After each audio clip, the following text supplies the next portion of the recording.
పెట్టడానికి ఉత్తమ పదార్థం కావాలని చెప్పాం కాబట్టి నపుంసకుడు అంటే పురుషుడు స్త్రీ కానివాడు, కోడి, తల వెంట్రుకలు, పంది మొదలైనవి ముట్టుకున్న పదార్థములు అనుత్తమ పదార్థములు. అనుత్తమం అంటే ఉత్తమోత్తమని కూడా అర్థం, ఇక్కడ మాత్రం ఉత్తమం కాందని చెప్పండి. ఉత్తమ పదార్థం దొరకాలి. విద్య కలిగిన ఉత్తమ ద్విజుడు దొరికినప్పుడు శ్రాద్ధకర్మ చెయ్యండి అన్నారు. ఒక్కొక్కప్పుడు పరమ దౌర్భాగ్యుడు దొరికాడు అనుకోండి, నానా వ్యసనాలు కలిగిన నీచుడు. అలాంటి నీచుడు ఉన్నప్పుడు మనం తద్దినం పెట్టకూడదు. దిక్కుమాలాడో నానా వ్యసనాలతో ఉండి తెగతాగి తందనాలాడి గందరగోళం చేసే పాపాత్ముడు వాడి చేత శ్రాద్ధం పెట్టించుకోవడం కంటే అసలు వదిలేసి ఇంకో మంచి రోజు పెట్టుకోవడం మంచిదన్నారు. వాడు ఉష్షు అని సిగరెట్ కాల్చుకుంటూ అలాంటి వాడు భోక్తగా పనికిరాడు. భోక్తగా ఎవరెవరు పనికిరారు అంటే ఇక్కడ చాలా బాగా చెప్పాడు, గుర్తుపెట్టుకోండి. అలాంటి వాడు దొరికితే విడిచిపెట్టేయాలి. శ్యావదంతగా పళ్ళు పుచ్చిపోయి నల్లగా అయిపోయి ఊడిపోయినవాడు, కొన్నకి ఈ చేతి గోళ్లు పుచ్చిపోయినవాడు, మొత్తం గూళ్ళన్నీ పుచ్చిపోయి కంపొచ్చినవాడు, త్రాగుబోతూ నిరంతర ధూమపానం, ఇలాంటి వాళ్ళు మన ఇంట్లో తద్దినానికి భక్తగా పనికిరాడు. అసలు పూర్వం ఒక నియమం ఉంది. శ్రాద్ధం పెట్టడానికి ముందు రోజు, ఆ శ్రాద్ధం అయిన తర్వాత రోజు, శ్రాద్ధం పెట్టిన రోజు ఎంత వ్యసనపరుడు చుట్టకాల్చేవాడు కూడా చుట్టా బీడీ సిగరెట్ మానేయాలి. లేదా పితృదేవతలు ఈ పొగలో కుమ్ములాడిపోయి ఏడుస్తూ, ఒరే పాపాత్ముడా నీ పొగతో నేను ఇబ్బంది పడిపోతున్నాను రా, నన్ను ఏడిపించేస్తున్నావు రా, నా వంశంలో ఎందుకు పుట్టావురా అని మన జీవానికి పడి ఏడుస్తుంటాం. మన పితృదేవతల్ని ఎంత బాధ పెడుతున్నామో మనకి తెలియకుండా. ఈ 3 రోజులు తాగకూడదు. తాగితే ఈ 3 రోజులు మధ్యలో మునిగిపోయి ఏడుస్తారట వాళ్ళు. ఈ 3 రోజుల్లో శ్రాద్ధం పెట్టినప్పుడు ఒకటి చెప్పారు, శ్రాద్ధము పెట్టిన అతడు శ్రాద్ధమునల్ భుజిల్చిన ధరాసుర ముఖ్యుడు భక్తి తోడుతల్ శ్రాద్ధము పెట్టిన అతడును రాత్రి భుజము పగరాదు. శ్రాద్ధంలో భక్తగా వచ్చినవాడు, శ్రాద్ధము పెట్టిన అతడును, శ్రాద్ధం పెట్టినవాడు ఇద్దరు కూడా శ్రాద్ధమునన్ భుజించిన ధరాసుర ముఖ్యుడు అంటే శ్రాద్ధంలో భోజనం చేసిన వాళ్ళు ఇద్దరు ఉంటారుగా, ఒకడు పితృదేవతడు, ఒకడు వైశ్య దేవతలు, ప్లస్ ఈ మంత్రం చదివినవాడు. ఈ ముగ్గురు ఇంట్లో అన్నం తిన్నారనుకోండి, వీడు శ్రాద్ధం పెట్టినవాడు. రాత్రి భుజం పగరాదు, రాత్రిపూట అన్నం తినకూడదు, పొద్దున తినాలి, రాత్రి తినకూడదు. శ్రాద్ధమునల్ భుజించిన ధరాసుర ముఖ్యుడు శ్రద్ధతోడుతల్ శ్రాద్ధము పెట్టిన అతడును రాత్రి భుజము పగరాదు. కామ సంబద్ధ మనస్కుడై తిరిగి భామల కూడిన తత్పితువ్రజం బిద్ధగుణాట్య ఉండు నెల ఎల్లను రేతమునన్ మునుంగుతున్. మనం ఎన్ని పాపాలు చేస్తున్నామో చూడండి తెలియకుండా. శ్రాద్ధం పెట్టిన వాడు, శ్రాద్ధంలో తిన్నవాడు రాత్రికి తినకూడదు. రాత్రి ఎట్టి పరిస్థితుల్లో కాముకుడై స్త్రీ సంగమం చెయ్యకూడదు. అలా చేస్తే సంవత్సరం పాటు ఈ భయంకరమైన రేతస్సులో మునిగిపోతారట పితృదేవతలు. పితృదేవతలు రేతస్సులో మునిగి తేలాడి ఈ వంశాన్ని శపిస్తారట. ఈ పాపాత్ముడైన కొడుకుని తిట్టుకుంటారట. ఎంత దరిద్రమో చూడండి, అంతకంటే మహాపాపం లేదు. ఇవన్నీ చెప్పేవాడు ఎవడుంటాడు మీకు? అందుకని పురాణాలు వినాలి. ఇప్పుడు అర్థమైంది అంబికా వాళ్ళు ఎంత ఉపకారం చేస్తున్నారో మీకు. మరి ఇంత పూర్వం తెలియక చేశారు, ఆ పాపాలన్నీ ఇప్పుడు వినడంతో పోయాయి. ఇప్పుడు చేయరు కదా. ఇక ఆ రోజు రాత్రి తినరు, ఆ రాత్రి స్త్రీతో సంగమం చెయ్యరు, ఆ ఒక్కరోజన్నా కాస్త జాగ్రత్తగా ఉంటారు. అందుకని అంచేత శ్రాద్ధ కర్మం ఇంత జాగ్రత్తగా చెయ్యాలి. ఇలాంటి పాపాత్ములను అసలు భోజనానికి పిలవకూడదు ఆ రోజు మనం. ఎందుకంటే వాడి వల్ల మనం పాడైపోతాం. మన ఇంట్లో తద్దినం పెట్టేటప్పుడు శుభమానని ఈ వ్యసనపరుణ్ణి ఆ ఒక్కరోజు కూడా వ్యసనం చేయించలేని వాడిని ఎందుకంటే పిలవడం. తర్వాత శ్రాద్ధాలు ఎప్పుడెప్పుడు పెట్టాలి? ఒక గొప్ప విషయం చాలా జాగ్రత్తగా వినవలసింది. శ్రాద్ధం అంటే చాలా మంది ఏం చేస్తున్నారంటే తద్దినం సంవత్సరానికి ఒక్కరోజే పెడుతున్నారు. ఉదాహరణకి మా నాన్నగారు ఏదో మాఘ బహుళ పంచమి నాడు వెళ్ళిపోయారు. ఆ మాఘమాసంలో పంచమి తిథి నాడు బహుళ తిథి నాడు పెడుతున్నాం. అదొక్కటే కాదట, విషువే చైవ సంప్రాప్తే గ్రహణే శశి సూర్యయోగో సమస్తేష్వేవ విప్రేంద్ర రాశిష్వర్కేతి గచ్చతి.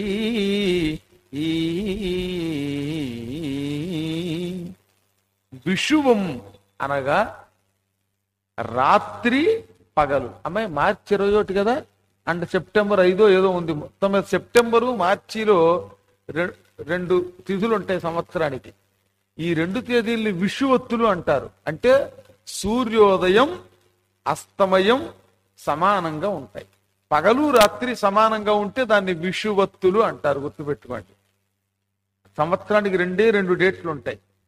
సోషల్ స్టడీస్లోను వాటిల్లోనూ కూడా వస్తాయి మనకి. ఈ 2 రోజులలో పితృదేవతలను ఉద్దేశించి నిమిత్త శ్రాద్ధం పెట్టాలి.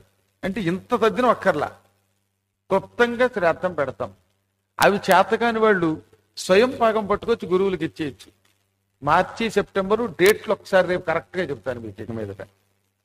తర్వాత గ్రహణములు వచ్చినప్పుడు, సూర్యగ్రహణం చంద్రగ్రహణం వచ్చినప్పుడు కూడా కుదిరిన వాళ్ళు తద్దినం పెడతాం, లేకపోతే స్వయం పాకం ఇచ్చేసుకుంటాం. శశి సూర్యయోగో అంటే చంద్రగ్రహణం సూర్యగ్రహణం అని. ఆ తర్వాత మకర సంక్రమణం కర్కాటక సంక్రమణం, 2 సంక్రమణాలు ఉన్నాయి కదా. ప్రధానమైనవి ఇంకా ఉన్నాయి సంక్రమణాలు చాలా, కానీ ఇవి ముఖ్యం.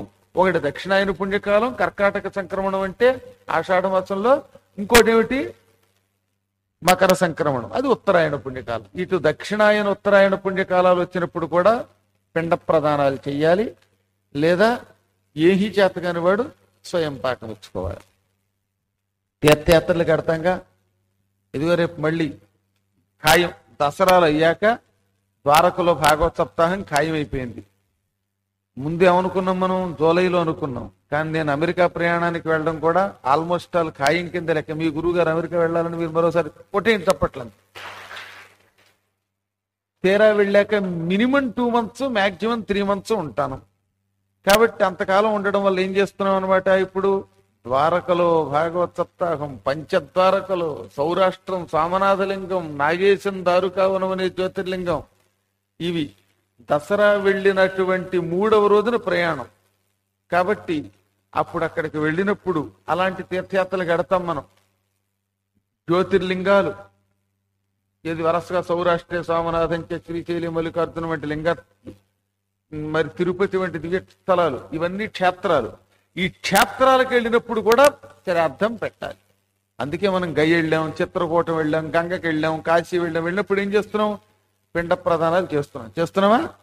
అక్కడ కూడా తిథితో, వారంతో, వర్జంతో, రాత్రితో, పగలతో సంబంధంలా అక్కడ వీలున్నప్పుడల్లా ఆ పితృలోకంలో ఉన్నటువంటి వాళ్ళ కోసం యథాశక్తి శ్రాద్ధం పెడతాం. అక్కడ ఇంట్లో పెట్టినట్టుగా అన్నంతో పెట్టక్కర్లా, పిండితో క్లుప్తంగా అరగంటలో అయిపోతుంది కార్యక్రమం. ఇంకా నక్షత్రగ్రహ పీడాసు దుష్ట స్వప్నావలోకనే ఇచ్ఛాశ్రాద్ధాని కుర్వీత నవసస్యాగమే తథా. మంచి నక్షత్రాలు ఎప్పుడైనా వచ్చినప్పుడు, అలాగే గ్రహాలు వైపరీత్యంలో వచ్చి కొన్ని ఇబ్బందులు వచ్చినప్పుడు, అంటే దాన్ని ఏమంటాం అంటే మనం గ్రహ వైపరీత్యం అంటాం. దుష్ట గ్రహ కూటగత అరిష్టాలు వచ్చినప్పుడు, పీడకలలు వచ్చినప్పుడు, ఈ సునామీలు లాంటివి వచ్చి తుఫానులు వచ్చి లోకాలు నాశనం అయిపోయినప్పుడు, లేదా కొత్త పంటలు వచ్చినప్పుడు, ఇలాంటి మంచి కాలాల్లో కూడా చెడ్డ కాలాల్లో కూడా చేయొచ్చు. ఇంకా ఇదొక గొప్పది గుర్తుపెట్టుకోండి. నోట్ చేసుకునేవాళ్ళు నోట్ చేసుకోండి. అమావాస్య యదా ఆర్ద్ర విశాఖ స్వాతి యోగిని శ్రాద్ధై పితృగణస్తృప్తిం తదా ప్రోత్యష్టవార్షికి అని. అమావాస్య ఎప్పుడు వస్తూనే ఉంటుంది, కానీ నెలకోసారి అమావాస్య వస్తుందా లేదా? చైత్రమాసంలో వచ్చింది, వైశాఖంలో వచ్చింది, జ్యేష్ఠంలో వచ్చింది, నిన్నగాక మొన్న మనకి మాఘమాసంలో కూడా వచ్చింది, రేపు పాల్గొన మాసంలో వస్తుంది. ఈ అమావాస్య ఆర్ద్రా నక్షత్రంలో గాని రాసుకోండి, ఆర్ద్రా నక్షత్రంలో కాని, విశాఖ నక్షత్రంలో కాని, స్వాతి నక్షత్రంలో కాని అమావాస్య వస్తే, అంటే అమావాస్య నాడు ఏ నక్షత్రం ఉండాలి? ఆర్ద్ర, విశాఖ, స్వాతి. ఆ వచ్చినప్పుడు కనీసం ఒకరో ఇద్దరో బ్రాహ్మణుల్ని భక్తులుగా పిలిచి లఘువుగా, ఇంత శాస్త్రోక్తంతో మామూలు తద్దిన నాడు పెట్టినంత పెట్టక్కర్లా, క్లుప్తంగా పిండ ప్రదానం చేసిన 8 సంవత్సరాలు మనం తద్దినం పెట్టపోయిన పితృదేవతలు ఆనందపడిపోయి మనకు ఐశ్వర్యం ఇస్తారట, అప్పులు తీరిపోతాయి వెంటనే. ఎంత అద్భుతమైన మాట అండి చెప్పాడు చూడండి. 8 ఏళ్లు పిండ ప్రదానం చేస్తే వచ్చే ఫలితం ఆర్ద్ర, విశాఖ, స్వాతి నక్షత్రములలో అమావాస్య వచ్చిన రోజున శ్రాద్ధం పెడితే వచ్చేస్తుంది. మన పితృదేవతలు ఆనందపడిపోయి, ఓహో మై డియర్ సన్నో, నీ మీద వేశాను ఒక కన్ను, ఇదిగో నీ కోసం ఇస్తున్నాను ఒక తన్ను, ఏం తన్ను? బంగారపు తన్ను అంటాడంతే. ఇంకా చూడండి, ఇంటి నిండా బంగారమే. ఆ దెబ్బతో మనకి అసలు బంగారం షాపులో ఎంత బంగారం పెరిగినా ఇంటి నిండా బంగారమేగా. ఈ షాపుకు పట్టుకెళ్ళి, ఏమయ్యో కాసు నీ దగ్గర 15,000, నేను నీకు 14,000కో 13,000 అమ్ముతాను రెండో ఆయన బోర్డు పెట్టుకుని మనం అమ్మేసుకోవచ్చు. ఇంటి నిండా బంగారమే. కొంచెం మంచి పీరుగైతే గురువు గారికి కూడా పీఠం కట్టుకోవడానికి 5-6 కాసులు ఇస్తాను. అసలు మీరిచ్చేది నేను అలా పెట్టుకుని నా ఇంటంట నేనే బంగారం తెచ్చుకుని నా పీఠం నేనే కట్టేసుకుంటాను. అయినా నాకు కావలసింది నా శిష్యులు గొప్పవాళ్ళు అయిపోయి ఆ రకంగా పీఠానికి ఉపయోగపడాలి. అండమే కానీ దిక్కుమలడు ఒకడో ఇచ్చావట్లే. మీరంటే మంచి వాళ్ళ గురించి కదలండి. మళ్ళీ కాస్త ఇంకా అమావాస్య యదా పుష్యే రౌద్రేర్ధే చ పునర్వసౌ ద్వాదశాబ్దం తథా తృప్తిం ప్రయాంతి పితరోర్చితాగా. ఇంకొక 3 చెప్పాడు. పుష్యమి, మఘ, పునర్వసు. ఈ నక్షత్రములలో అమావాస్య వచ్చినప్పుడు కూడా పితృదేవతలకి పిండ ప్రదానం చేస్తే, ఇందాక చెప్పింది ఏమిటి? ఆర్ద్ర, విశాఖ, స్వాతి. ఆ నక్షత్రములలో అమావాస్య వస్తే 8 ఏళ్లు పితృదేవతలకి శ్రాద్ధం పెట్టినంత తృప్తి. అలా కాకుండా పుష్యమి, మఖ, పునర్వసు నక్షత్రములలో అమావాస్య వచ్చినప్పుడు పితృదేవతలకి పిండ ప్రదానం చేస్తే 12 ఏళ్లు తృప్తి పొందుతారట. ఏకంగా 12 ఏళ్లు తద్దినం పెట్టిన పుణ్యంట. పితృదేవతల తృప్తిని కాంక్షించేటటువంటి వాళ్ళు ఇలా చెయ్యాలి. ఇక క్షేత్రములలో, క్షేత్రములు అంటే ఇందాక చెప్పాగా, ఈ అద్భుతమైన జ్యోతిర్లింగాలు, తిరుపతి వంటి క్షేత్రాలలో ఇప్పుడు నేను చెప్పే నక్షత్రాలు కనుక వస్తే, ఉదాహరణకి మనందరం కాశీలో ఉన్నాం, లేదా రేపు దసరాలు అయ్యాక ద్వారకలో ఉంటాం.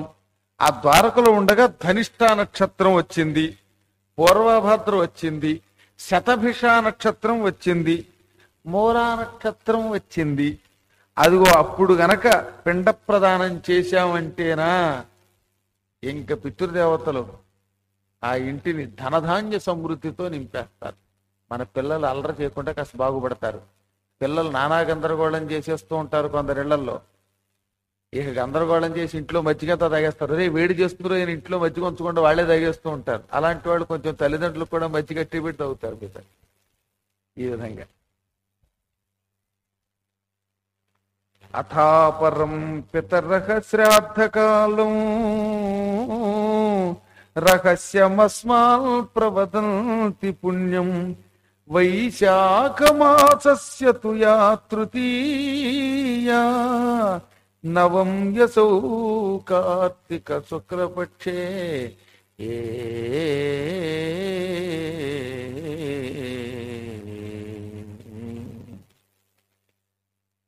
పితృదేవతలు శ్రాద్ధానికి పవిత్రమైన కాలం ఏమిటో ఓ గౌరముఖ నాకు రహస్యంగా చెప్పారు. ఇది మార్కండేయుడు చెబుతున్నాడు. పితృదేవతలకు ఇష్టమైన కాలం చెప్పారట. ఏమేమిటా కాలం అంటే, వైశాఖ మాసంలో, వైశాఖ మాసం శుక్లపక్షం తదియ, కార్తీక మాసం శుక్లపక్షం నవమి, కార్తీక శుక్ల నవమి, వైశాఖ శుద్ధ తృతీయ. ఈ 2 తిథులు భాద్రపద కృష్ణపక్ష త్రయోదశి, మాఘమాస అమావాస్య, సూర్యచంద్ర గ్రహణం, అష్టక దినములు. అష్టక దినములు అంటే పూర్ణిమ తర్వాత వచ్చే సప్తమి, అష్టమి, నవమి, వీటిని ఏమంటారు? అష్టకాలు అంటారు. ఈ కాలములలో పితృదేవతలకి పిండ ప్రదానం చాలా శుభం.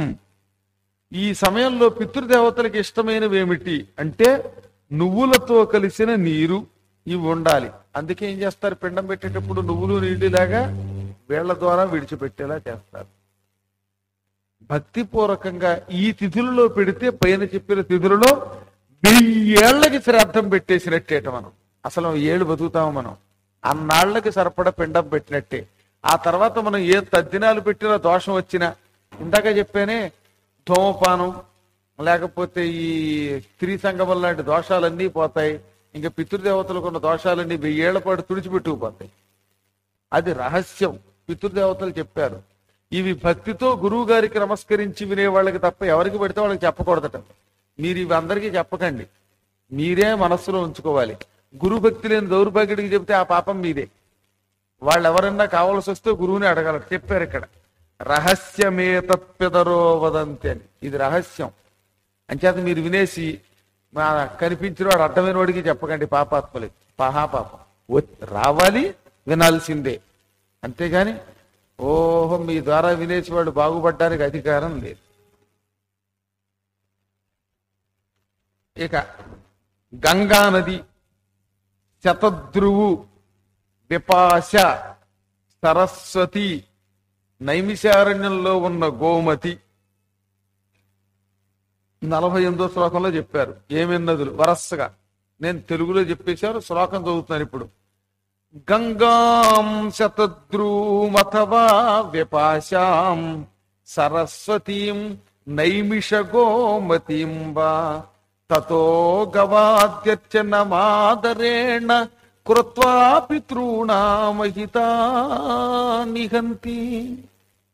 పాపాలన్నీ పటాపంచలి శుభం పొందడానికి గంగానది, శతద్రునది, విపాశా నది, సరస్వతీ నది, నైమిషారణ్యంలో ఉన్న గోమతీ నది, ఇక్కడ స్నానం చేసి పితృదేవతలకి పిండ ప్రదానం చేస్తే, ఆ తర్వాత ఇక్కడ పితృదేవతలను ఉద్దేశించి గోపూజ చేస్తే ఈ చేసిన వ్యక్తి శాశ్వతంగా వైకుంఠంలో ఉంటాడు. మీకెవరికైనా వైకుంఠంలోకి ఉండిపోవాలనే కోరిక వస్తే ఈ నదులలో స్నానం చేసి గంగానది స్నానం చేసి ఎక్కడ పెట్టాలి పిండం? కాశీలో కానీ హరిద్వార్లో కానీ. సరస్వతీ నది ఎక్కడ అంటే బదరీ దగ్గర. శతద్రు నది, విపాశా నది ఇది తీరం పొడుగుత ఎక్కడైనా. ఇక గోమతికి నైమిషారణ్యం దగ్గర. గోమతీ నది మనం రేపు ద్వారకెడుతున్నాగా, మీరు నాతో చాలా మంది వస్తున్నారు కాబట్టి ఆ గోమతీ నది అక్కడే సముద్రంలో కలుస్తుంది, అరేబియా సముద్రంలో. కానీ అక్కడ అసలు అడుగు పెట్టలేమండి. అందులోకి అడుగు పెడదామంటే సముద్రం తాడి చెట్టంత లేచిపోతుంది. పెద్ద ఓడలు ఎక్కి మనం పంచద్వారకలలో ఒక ద్వారక దగ్గరికి ఎడతాం. అప్పుడు ఈ గోమతీ నది నీళ్లలో కలిసి సముద్రంలో ఆ నీళ్లు కెరటాలు లేచి మన మీద పడతాయి. అది చాలు మనకి స్నానం చేసినట్టే. అందుకని నైమిషారణ్యంలోనూ గోమతి ఉంది, ద్వారక దగ్గర ఉంది. కానీ ఇప్పుడు మనం గోపూజ చేయవలసింది మాత్రం నైమిషారణ్యంలో అని చెప్పారు. అక్కడ చేస్తే అటువంటి వాళ్ళకి శాశ్వత వైకుంఠమే. ఇక ఇలాంటి కొడుకులు ఎప్పుడు పుడతారా, మా కోసం ఎప్పుడు గోపూజ చేస్తారా అని పితృదేవతలు ఎదురు చూస్తే హరి హరి మా వంశంలో మంచివాళ్ళు పుట్టాలనుకుంటారట. దిక్మాల కొడుకులు ఎందుకురా, ఎప్పుడు తీర్థయాత్రలకు రారు అని. మీరందరూ అదృష్టవంతులు. ఇవన్నీ చెయ్యలేకపోయినా పురాణం వింటున్నారు గనక సగం పుణ్యం పొందారు పాపం. మిగతా సగం క్షేత్రానికి ఎక్కడ పొందుతారు. అందుకని మిమ్మల్ని చూసి మీ పితృదేవతలు ఎంత మంచివాళ్ళు, వీళ్ళు మా వంశంలో పుట్టారు.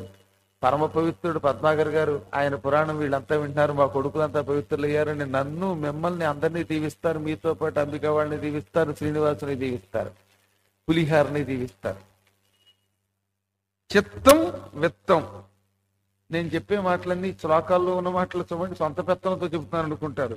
చిత్తంచ విత్తంచ నృణాం విశుద్ధం. ముందు మనస్సు పవిత్రంగా ఉండాలి. మనస్సు పవిత్రంగా ఉన్నాక డబ్బు కూడా పవిత్రంగా ఉండాలి. ఆ తర్వాత కాలం బాగుండాలి. ఆ తర్వాత శాస్త్ర ప్రకారం క్రియ జరగాలి. ఇవన్నీ జరిగితేనా ఆ నరుడు నరుడు కారుడు, నరుడు హరి అవుతాడు, శ్రీహరి అవుతాడు. పితృదేవతలు ఏమన్నారో ఈ విషయంలో అది వర్ణించనలవి కానిదన్నమాట. ఏమన్నారంటే పితృదేవతలు అన్నమాట, పితృగీతాం తథైవ అత్ర శ్లోకాంస్తాం శృణు తత్తమ శ్రుత్వా తథైవ భవిత భావ్యం తత్ర విధాత్మన. ఓ ఈ గౌరముఖముని, పితృదేవతలు మాతో పలికిన శ్లోకములు చెబుతున్నాను విను. అపిధన్య కులే జాయాదస్మాకం మతిమాన్నరః అకుర్వన్ విత్తశాఠ్యం యః పిండాన్నో నిర్వపిష్యతి. మా వంశంలో డబ్బుకి కక్కుర్తి పడని పిసినిగొట్టు పీనుగులు కాని కొడుకులు పుడితే బావుణ్ణు. ధనం విషయంలో కక్కుర్తి పడకుండా మాకు పిండం పెట్టి పుణ్యాత్ముడు బుద్ధిమంతుడై మా కులాన్ని పవిత్రం చేసేవాళ్ళు, క్షేత్రాలకు వెళ్ళేవాళ్ళు ఎప్పుడు పుడతారా, వాళ్ళ వల్ల నా వంశం తరిస్తుంది, మేం మోక్షం పొందుతాం, వాడు మోక్షం పొందుతారు అని పితృదేవతలు రోజు పైనుంచి అనుకుంటూ ఉంటారట. మా వంశంలో బాగుండాలి, మంచివాడు పుట్టాలి, పిసినిగొట్టి వెధవ పుట్టకూడదు. ఎన్నిసార్లు టీవీలో అనౌన్స్మెంట్ ఇచ్చిన డొనేషన్ అని పిచ్చినగొట్టు పీనుగులు పుట్టకూడదు అనుకుంటారు. ఇలా అనుకుంటున్న ఆ దివ్య శ్లోకాలు తక్కిన శ్లోకాల సారాంశంతో మళ్ళీ మనం యథాప్రకారం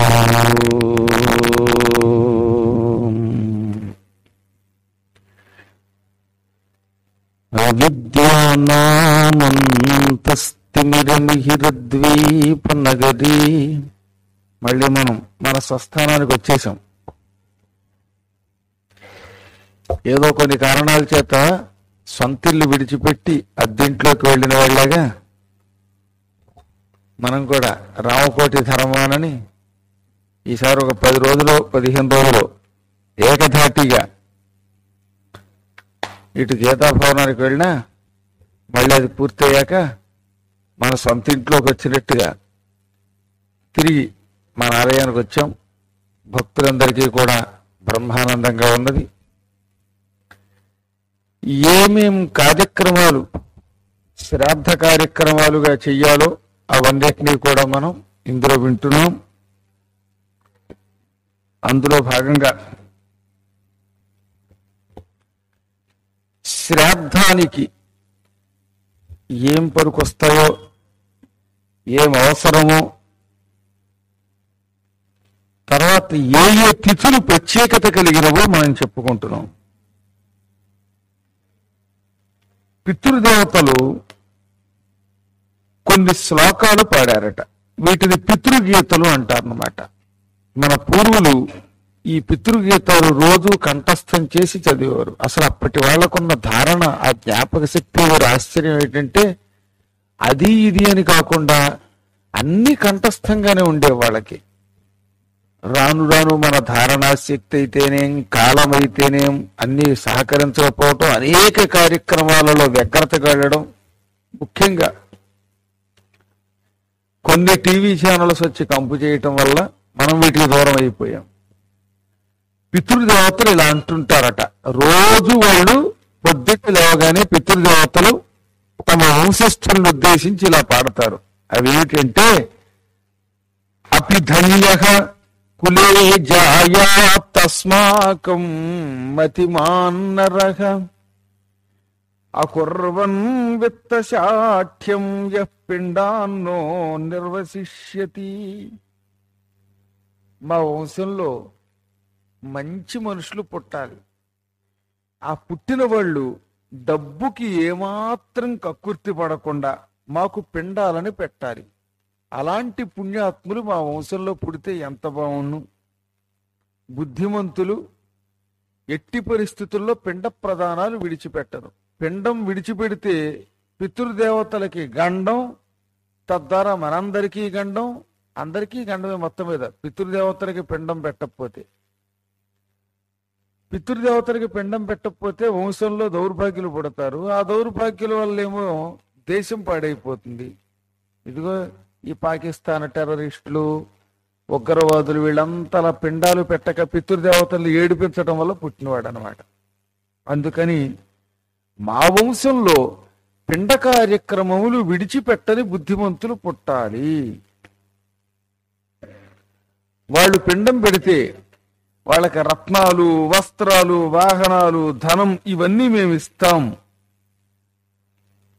ఎంత శ్రద్ధగా శ్రాద్ధ కార్యక్రమాలు చేస్తే మేమంత శ్రద్ధగా వంశం వాళ్ళని అనుగ్రహిస్తాం. ఇంత చేసి మనం ఆలోచన చేయండి. ఇవాళ పిండ ప్రదానం చేస్తే మహా అయితే పాపం మనం మంత్రం చదివిన వాళ్ళకు 150 రూపాయలు ఎంతో ఇస్తున్నాం, భోక్తలకి ఒక్కొక్క 100 ఇస్తున్నాం. అంటే అంతా కలిపి 350 రూపాయలు ఖర్చు పెడుతున్నాం. ఇంకా భోజనాలకు ఆ ముగ్గురికి మనం బయట వాళ్ళని పక్కన పెట్టండి, ఆ ముగ్గురికి కలిపి భోజనానికి ఎంత గింజుకున్నా ఇంట్లో వండితే ఎంత అవుతుంది? అంతా కలిపి ఇంకో 150, అంటే 500-600 రూపాయలు పెడితే మీకు ఇంట్లో ఓ రోజు శ్రాద్ధ కార్యం వెళ్ళిపోతుంది. కొంచెం రిచ్గా చేసుకున్నా ఓ 1000 రూపాయలు. ఇంతే కదా. ఈ మాత్రం ఖర్చు మనం పెట్టలేకపోతున్నామా అనేది ఓ పక్కన ఆలోచన చేద్దాం. గట్టిగా సినిమా గడితే ఇవాళ ఒక కుటుంబం ఖచ్చితంగా 500 రూపాయలు అవుతుంది. ఒక్క సినిమా మనతో పిండ ప్రధాన కార్యక్రమం అవుతుంది. పితృదేవతల దగ్గరికి వచ్చేసరికి మనం పెట్టడంలా, గ్రహాల శాంతుల దగ్గరకు వచ్చేసరికి ఖర్చు పెట్టడంలా, అర్చనల దగ్గరకు వచ్చేసరికి గిరిగీసి 10 రూపాయలు ఖర్చు పెట్టడానికి గందరగోళం పడుతున్నాం.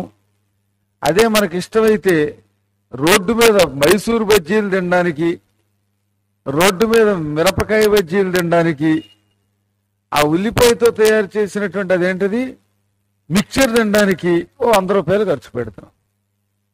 ఇష్టమైతే కష్టం ఉండదు. శాస్త్రాన్ని నమ్మి మనం నిజంగా చేస్తే అప్పుడు ఇది అనిపించదు. నేనైతే పొరపాటును కూడా ఇక్కడ ఏనాడు నా జీవితంలో కక్కుర్తి పట్ల, అది శాస్త్ర ప్రమాణంగా చేస్తున్నాను కాబట్టి నేను ఇవాళ మీకు ధైర్యంగా చెప్పగలుగుతున్నా. వస్త్రం పెట్టాలి అంటే ఆ ముగ్గురికి కట్టుకోవడానికి పనికొచ్చే మంచి అంచు వస్త్రాలే ఇస్తాను, ఏదో గోచిగుట్లు కాకుండా. అలా పితృదేవతల పేరు పెట్టి శ్రాద్ధం సక్రమంగా మనం పెట్టగలిగితే అప్పుడేమిటి, మనం ఖర్చు పెట్టే ఈ 1000 రూపాయల వల్ల సంవత్సరం పొడుగుతా పితృదేవతలు సంతోషం పొంది ఆ కుటుంబం వాళ్ళకి రత్న వస్త్ర మహాయానం సర్వతోయాధికం వసు, రత్నాలు, నవరత్నాలు ఇస్తారు, వస్త్రాలు ఇస్తారు, వాహనములు ఇస్తారు, నీరిస్తారు, ధనం ఇస్తారు, విద్య ఇస్తారు, ఆనంద పెడతారు, వంశాభివృద్ధి, వంశంలో పుట్టినటువంటి వాళ్ళు గొప్పవాళ్ళు అయ్యేలాగా దీవిస్తారు. పితృదేవతల దీవెన పొందితే దేశం పచ్చగా ఉంటుంది, ఏమీ ఇబ్బంది పొందదు. నాకు 1993 మార్చి 31న ఒక అవధానంలో ఓ సమస్య ఇచ్చారు. పొళ్లకు గంటకులు 100 భుక్తికి లోట అని. ఏమిటి?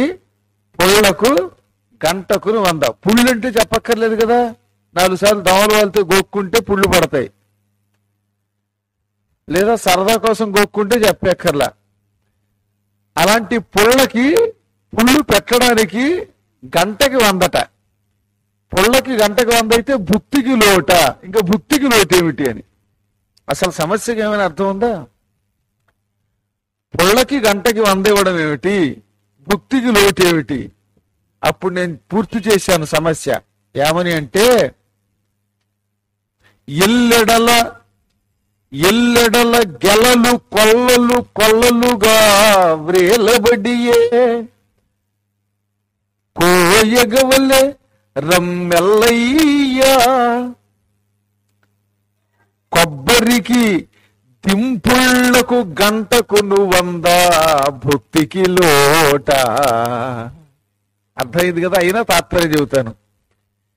మన కొబ్బరి తోటలో ఎల్లెడల అన్ని చోట్ల కూడా గెలలు ఎలాగా కొల్లలుగా వ్రేలబడియే, ఓ కొల్లలుగా కొబ్బరి తోటలో గెలలు వెళ్లాడుతున్నాయి. కోయగవలే, ఆ గెలలు కొయ్యాలి, దింపాలి. ఎల్లయ్య అన్నవాడు కూలేడు పేరు అన్నమాట. అబ్బాయి ఎల్లయ్య, కొబ్బరికి దింపుళ్లకు గంటకును 100 భుక్తికి లోట. కొబ్బరి పైన దింపడానికి దింపుళ్ళు అంటాం కదా, ఆ దింపుళ్ళకి గంటకి 100 ఇస్తా కూలి. గంటకి 100 అంటే మాట్లా ఇంకా భుక్తికి లోటే ఉంది, రావయ్యా అని. అలాగా మనం శ్రద్ధతో శ్రాద్ధం పెడితే ఎక్కడ చూసినా తోటలన్నీ సమృద్ధిగా చెట్లతో నిండిపోతాయట. ఆ చెట్లు తింపుళ్ళు ఇస్తాయట. ఇంకా వృత్తికి లోటు అనేది ఉంటుందా అని పితృదేవతలు అంటున్నారు. పొళ్ళకు కాదది, గంటకి 100 దింపుళ్ళకి అనమాట. నిజంగా వాళ్ళ కూలి రోజుకు 100 రూపాయలకు తక్కువ ఎవరన్నా వస్తున్నారా? ఏమో